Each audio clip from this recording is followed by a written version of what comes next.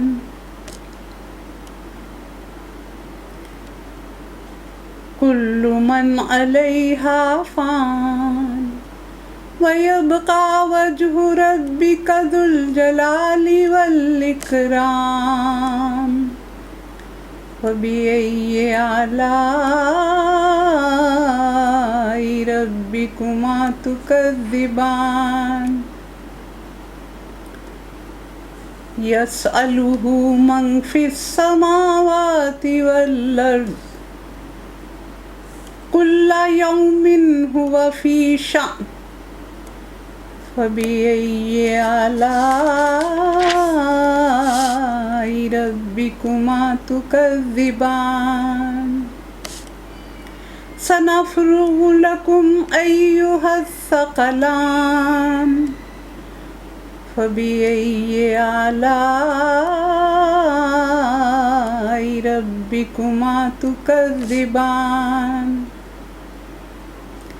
يَا مَعْشَرَ الْجِنِّ وَالْإِنسِ إِنِ اسْتَطَعْتُمْ أَن تَنفُذُوا مِنْ أَقْطَارِ السَّمَاوَاتِ وَالْأَرْضِ فَانفُذُوا لَا تَنفُذُونَ إِلَّا بِسُلْطَانٍ فَبِأَيِّ آلَاءِ رَبِّكُمَا تُكَذِّبَانِ يُرْسَلُ عَلَيْكُمَا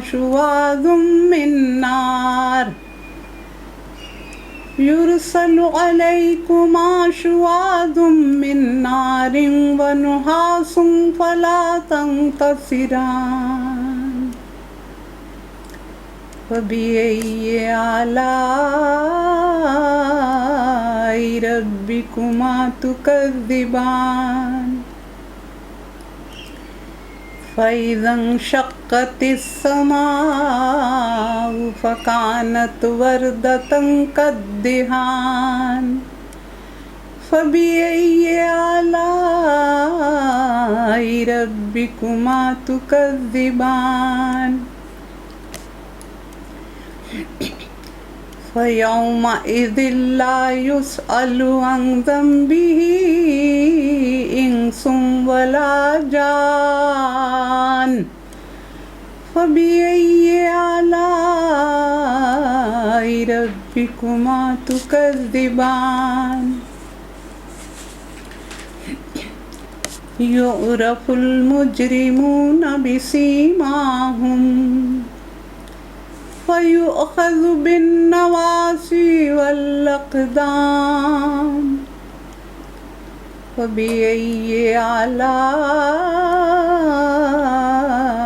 رَبِّكُمَا تُكَذِّبَانِ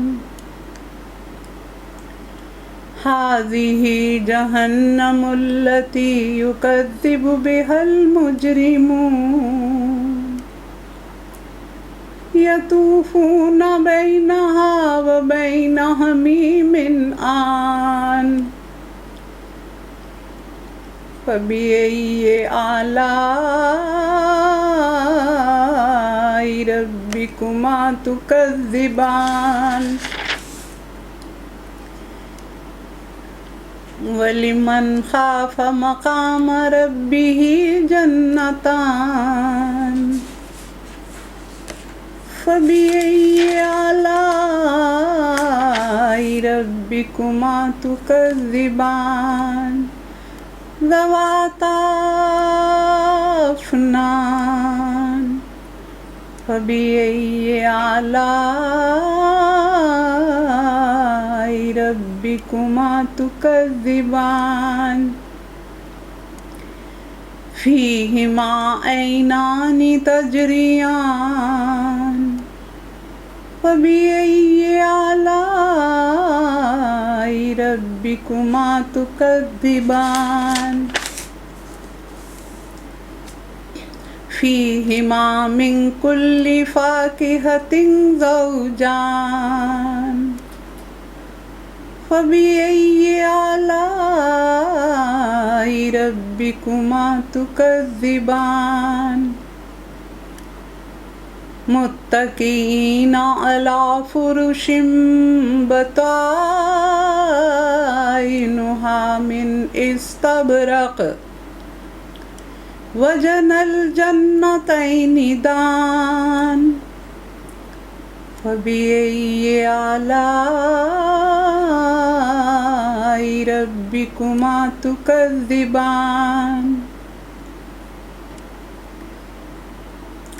فيهن قاصرات الطرف لم يطمثهن إنس قبلهم ولا جان فبأي آلاء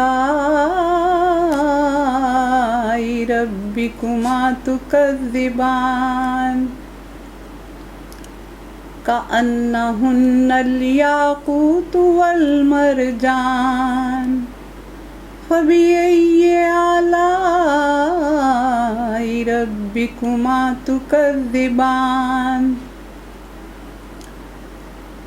هل جزاء الإحسان إلا الإحسان فبأي آلاء ربكما تكذبان ومن دونهما جنتان فبأي آلاء ربكما تكذبان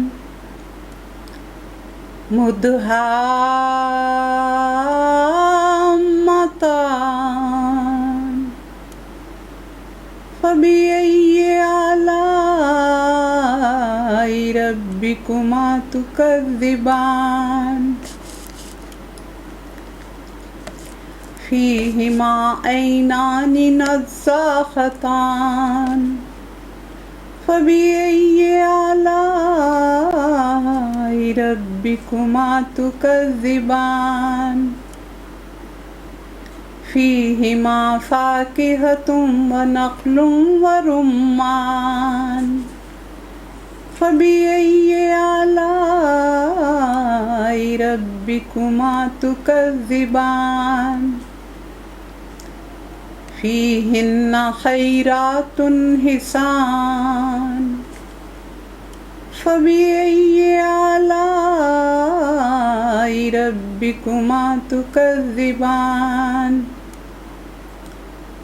حور مقصورات في الخيام فبأي آلاء ربكما تكذبان لم يطمثهن إنس قبلهم ولا جان فبأي آلاء ربكما تكذبان متكئين على رفرف خضر وعبقري حسان فبأي آلاء ربكما تكذبان تبارك اسم ربك ذي الجلال والإكرام آمنت بالله صدق الله العظيم.